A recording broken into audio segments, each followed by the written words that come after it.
Sejam bem-vindos mais uma vez ao nosso canal Prof. Danimate. Na aula de hoje, vamos estudar porcentagem. Então, faremos exercícios que envolvam crescimento e decrescimento percentual. O primeiro exercício diz o seguinte: o preço do cento de laranja teve dois aumentos consecutivos, 10% e 20%. Se hoje o cento da laranja custa R$ 5,28, determine o seu preço antes dos aumentos. Bom, vamos começar então. Vamos chamar o preço de preço inicial. Eu chamei de P inicial. Eu vou multiplicar o preço inicial por 1,10, porque 1,10 representa o acréscimo de 10%. Como ele tem dois acréscimos consecutivos, eu já vou multiplicar por 1,20, que representa o aumento de 20%. Veja, dois aumentos, um de 10% e um de 20%, produzirão um preço de R$ 5,28. Então, eu posso dizer que o preço será 5,28 dividido por 1,10 vezes 1,20. Veja que 1,10 vezes 1,20 dá 1,32, certo? Então, eu tenho que o preço inicial será 5,28 dividido por 1,32. Então, o preço inicial será de R$ 4,00. Bom, este foi o primeiro exercício. Espero que você tenha entendido. Caso não tenha entendido, volte e tente fazer novamente. Tudo bem? Vamos para o segundo. Se o comprimento de um retângulo é aumentado em 20% e sua largura é aumentada de 50%, de quanto aumenta a sua área? Bem, a área de qualquer retângulo sempre será a base vezes a altura. Como ele disse que um dos elementos, que é a base, vai aumentar 20%, e o outro, por exemplo, que é a altura, vai aumentar 50%, eu vou fazer o seguinte: eu vou criar uma área aumentada. Então, essa área aumentada, eu tenho que multiplicar a base por 1,20, representando um acréscimo de 20%, e a altura eu vou aumentar 50%, então vou multiplicar por 1,5. Aí, como eu sei que a ordem dos fatores não altera o produto, eu vou colocar esse 1,2 multiplicando 1,5. 1,2 vezes 1,5 vai dar 1,8.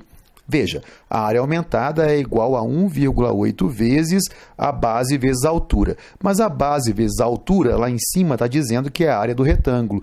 Então, a área aumentada é 1,8 multiplicando pela área do retângulo, o que significa um aumento de 80%. Então, a área aumentou 80% em relação à área inicial. Tudo bem? Vamos para o próximo. Um carro foi testado durante 10 dias para verificar o bom desempenho e poder ser lançado no mercado com bastante sucesso.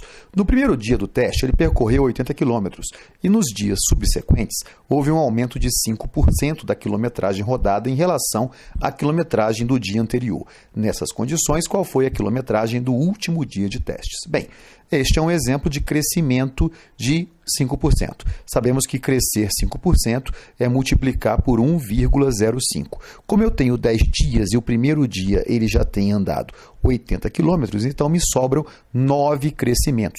Por isso que eu coloquei elevado à nona potência. Tudo bem? Então, observe, 1,05 elevado à nona representará o 10º dia. Porque se o primeiro dia andei 80 km, com 9 crescimentos, eu chegarei até o 10º dia.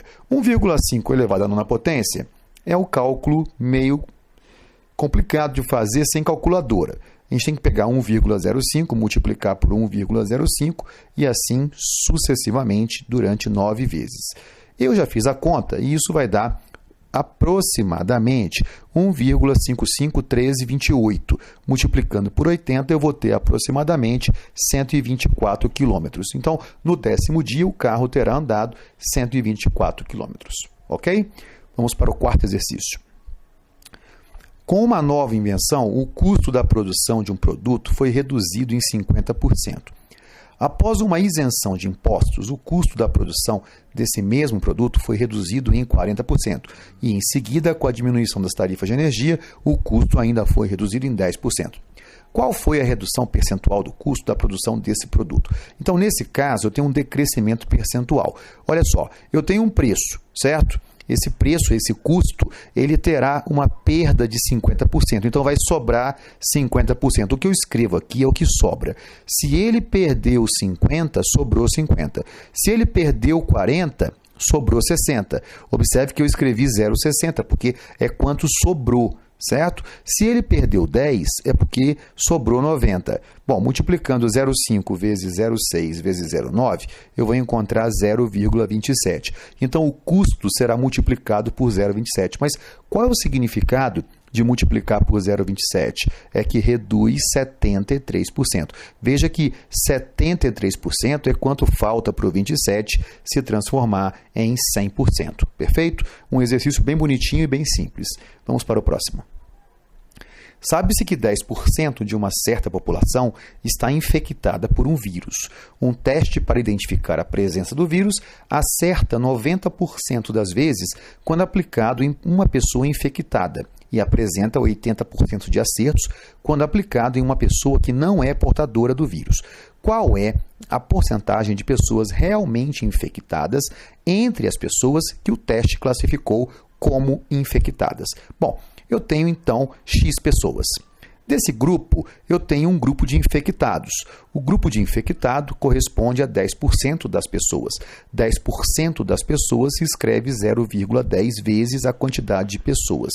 Neste caso, o nosso teste acerta em 90%. Então, ele acertou em 90% do grupo de 10% das pessoas, o que representa 9% das pessoas.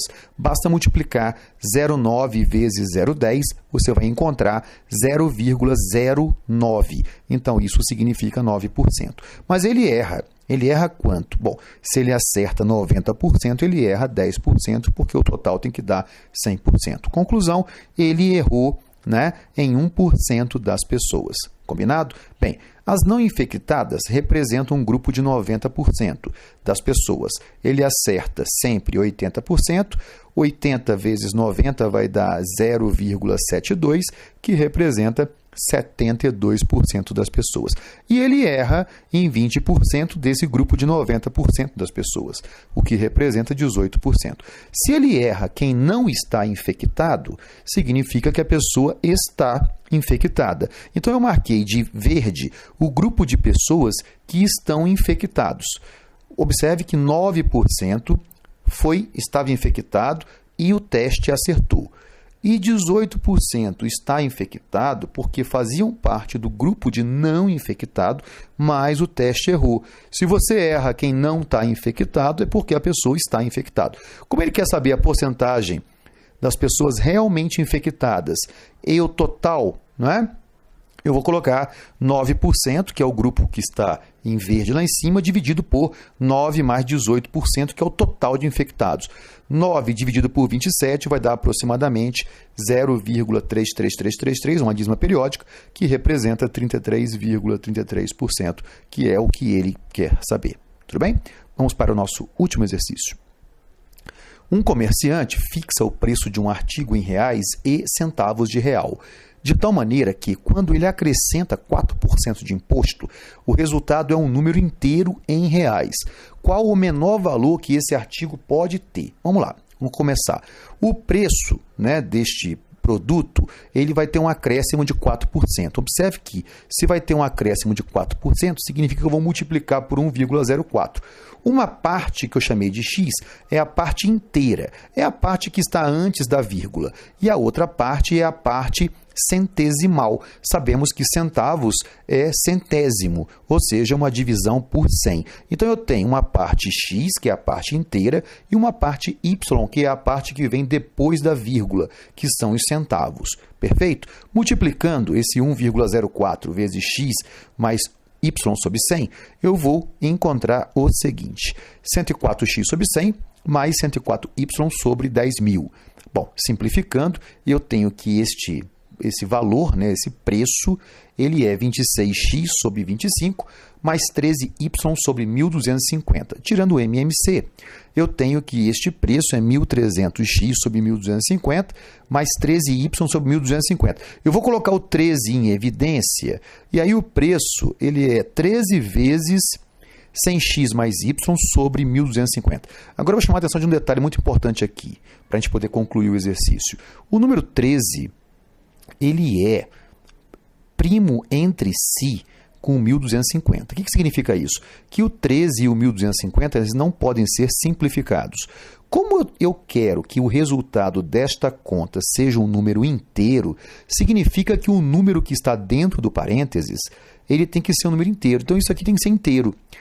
Para isso ser inteiro, significa que o número de cima, dividido pelo número de baixo, tem que dar um número inteiro, certo? Então, o primeiro número possível para que isso aconteça é o próprio 1.250. Porque se a parte de cima for 1.250, quando eu pegar 1.250 e dividir por 1.250, vai dar um número inteiro, que é o número 1. Bom, para que isso aconteça, então 100x mais y tem que ser igual a 1.250. Bom, observe. 100x, o x é a parte inteira. Se a parte inteira vai ser multiplicada por 100, significa que esse x tem que ser obrigatoriamente 12, porque 12 vezes 100 dá 1.200, certo? E esse 1.200 vai fazer parte daquele valor 1.250. E o y, como é o centésimo, ele terá que ser apenas o 50, porque ele não pode ser maior do que 100, certo? Então, qual é a nossa resposta?